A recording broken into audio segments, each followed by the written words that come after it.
So, hello and welcome to my first ever YouTube video.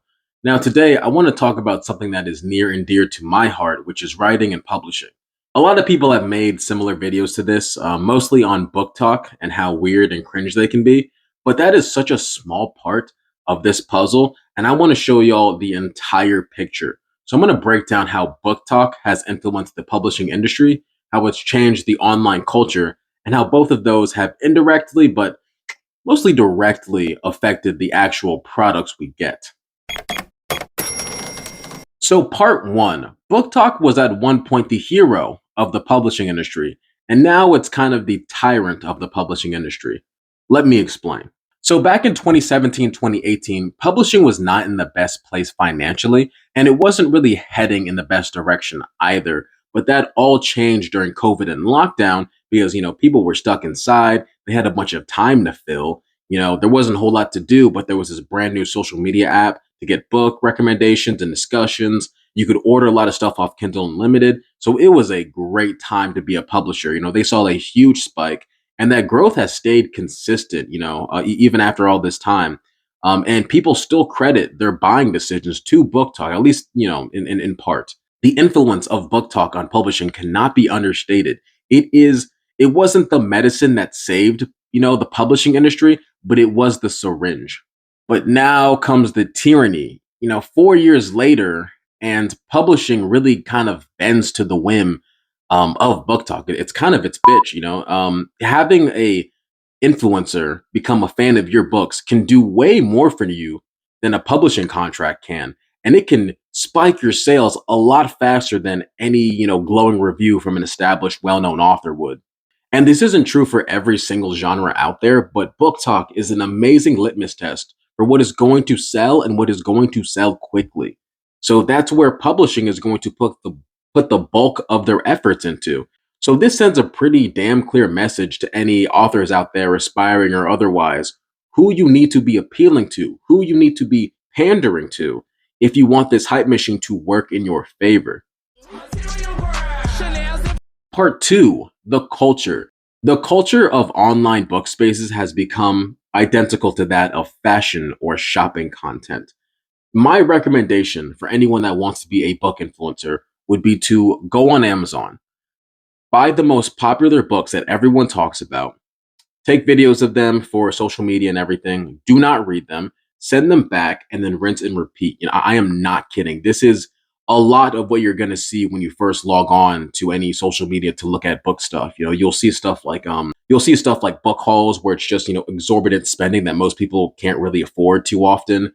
You'll see come with me to Barnes and Noble.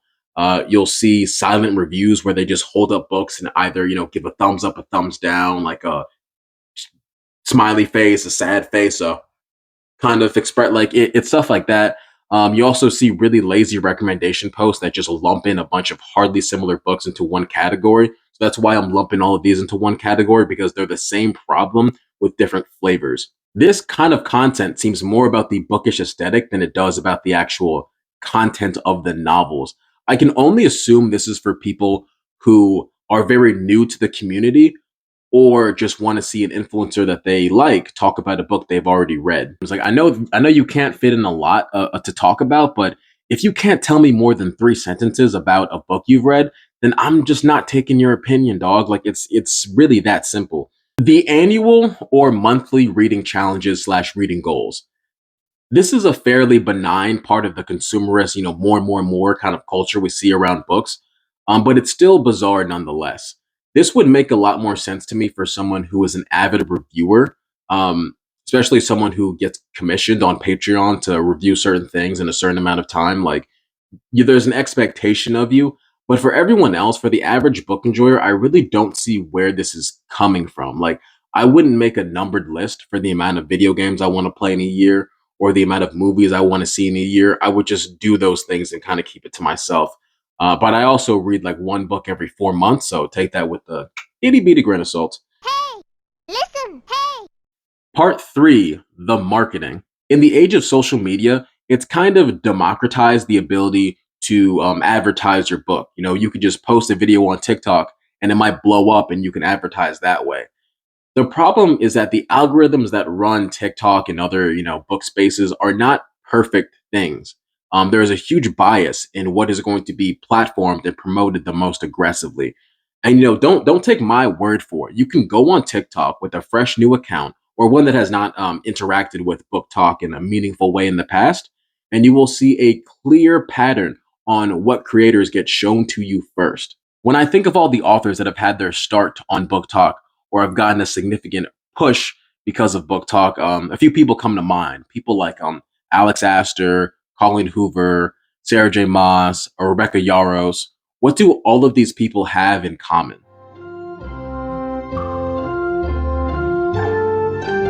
I don't really have anything against them per se, and I'm not going to say anything about them that hasn't been said already, um, except this.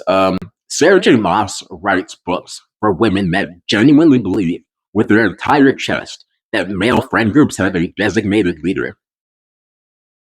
And when we have disputes, we settle them by roaring and hissing and snarling at each other.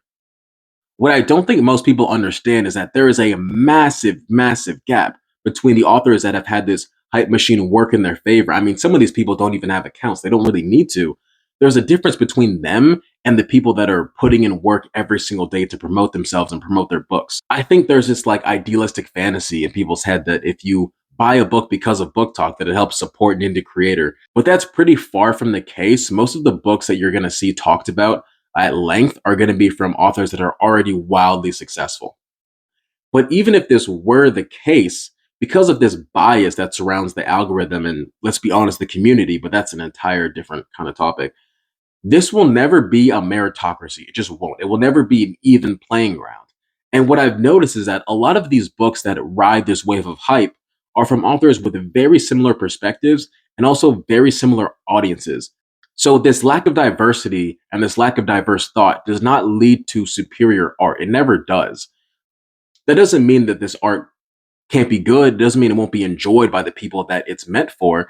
But when people go crazy and they hype these books into the mainstream, general audiences tend to get their hands on them and find issues that other people, reviewers and the fans never mention. So I think this is why you see this phenomenon of Book Talk books being associated with lower quality. I know I've seen a million videos of can Book Talk be trusted or Book Talk lie to me, yada yada yada. I think it's because people feel very burned. They feel gaslit.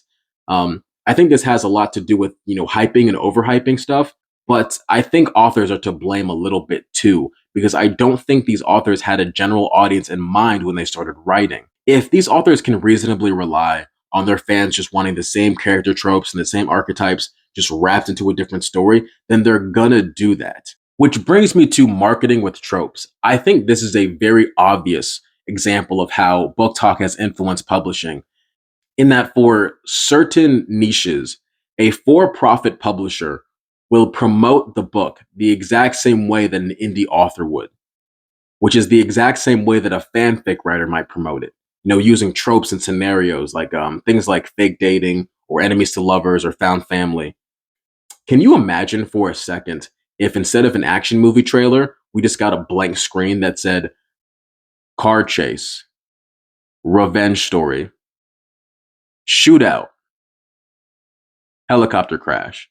Like, that's not a promise those things are going to be good. When I see an author or a publisher promote a book with tropes and very little else, it gives off the impression that very little thought was put into selling this idea to the audience. So either the audience does not care about the quality or the creators do not care about the quality. And that does not really bode well for anyone in that situation. I'm going to go out on a limb and assume that the people that gravitate towards this kind of marketing are people that found their favorite fanfics on Wattpad or Tumblr back in the day using similar methods. And that's totally cool. But personally, I don't want to be advertised to the same way I was when I was 14. Like, I'm 24 now. The stories that are going to keep my attention are much different than what would get my attention 10 years ago. So that's going to wrap it up for part one. Stay tuned for part two coming very soon.